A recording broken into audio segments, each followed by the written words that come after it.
जोंना गोबां बे जानागाव एरिया थिथागुरि माने एरियायाव 1980-81 निफ्रायनो गोबां बेबायदि महिला कमिटिफोर रेजिस्ट्रेसन खालामनाय दंमोन आरो बै रेजिस्ट्रेसना नै दानि दिनाव माने बिथांमोननि रेजिस्ट्रेसना सब फेलार जाजोब्बाय। दा बिथांमोनखौ जास्ट मोनसे मा होनो माने खोन्थाफैनायजों फोरमायफैनायजों लोगोसे बिथांमोननि जिखिनि मोनसे ससाइटिया जाहाथे थांनानै थाबाय थानो हायो बिनि थाखाय बिथांमोननो रेजिस्ट्रेसननि जि प्रसेस मारै खामानि मावनांगौ बिनि सायाव बिथांमोननो आङो खोन्थादों आरो आं बे रेजिस्ट्रेसनखौ बिथांमोननो अकल महिला होननानै नङा, क'क्राझाराव सोरबाफोर जुदि क्लाबानो जा ससाइटि रेजिस्ट्रेसन खालामनांगौब्ला बा गुबुन गुबुन बेबायदि माने दिनैनि दिनाव एनजिअ जुदि रेजिस्ट्रेसन खालामनांगौबा बिथांमोननो आं एसे माने दायित्व लानानै बेबायदि खामानिफोरखौ मावनानै आं होबाय थादों। दा जिहेतु आइजोफ्रा गुवाहाटि बायदियाव थांनानै खामानि मावनाया एसे गोब्राब जायो।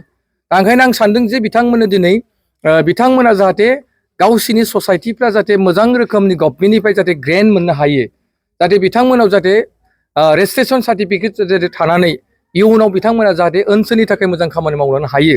दा बे असिलाफोरखौ लानानै रेजिस्ट्रेसन खालामनांगौनि सायाव जों गोबां गुवारै सावरायो। बेबायदिनो दहाय आङो मा होनदों 1 नं थिथागुरि आरो दा नैबे पुरुना थिथागुरियाव बेबायदिनो बे हाबाफारिफोरखौ लादों आरो लालांबाय थागोन। आरो आं सानो निस्सय नैबे आइजोफोरा जिहेतु गोबां खामानि मावनांगौ दं दानि समाजाव दानि ससाइटियाव जों आइजो नङाबा मोनसेबो जों खामानिखौनो मावनो हाला। मानोना ओंखाम संनायनिफ्राय लानानै हासिब सिबनायनिफ्राय लानानै बिथांमोना समाजाव आग भाग लानायनिफ्राय मिथिं दावथिं आग भाग लानायनिफ्राय मोनफ्रोमबो बिथिङाव जोङो आइजोआनो आइजो नांगौ। मानोना दिनै आइजोनि जि मोनसे जागरन, आइजोफोरनि जि मोनसे जांख्रिखांनाय मोनसे परिबेस जोङो नुनो मोनदों। दा ओंखायनो आं सानदों बिथांमोनाबो जाहाथे बर' आइजो जानानै जाहाथे बिथांमोनाबो बिथांमोना जाहाथे मोजां मोनसे इनिसियेटिभ लानानै दिनै बिथांमोना गामिनि मानसि जानो हागौ, बिथांमोना गामिनि सासे साफा जाहाथे नेता जानो हायो, लिडार जानो हायो, आइजो दैदेनगिरि जानो हायो, समाजनि बिथांमोना दैदेनगिरि जानानै दैदेनलांनो हायो। बे हाबाफारिफोरखौ लानानै जों बिथांमोनजों गुवारै सावरायनायाव बिथांमोना आंखौ लिंहरदों आरो आं बिथांमोननो आंनि फारनिफ्राय जिखिनि बोसोन होनांगौ आं बिथांमोननो होदों।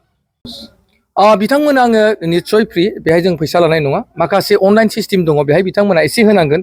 बाखि जिखिनि थांलाय फैलाय गुवाहाटियाव जिखिनि खालामनांगौ माने रेजिस्ट्रेसन सार्टिफिकेट जाजासिम बिथांमोननिफ्राय थाइसेबो फैसा लायाब्लासिनो बिना फैसायाव आं बिथांमोननो जाहाथे मावफुंनानै होनो नागिरदों। जाहाथे बिथांमोना इयुन समाव जाहाथे खामानि मावनायाव गभर्नमेन्ट लेभेलाव जाहाथे बिथांमोना गोनो गोथो जाया, दिगदाराव गोलैया, जाहाथे बिथांमोना मोनफा ससाइटिनि सार्टिफिकेट थायो।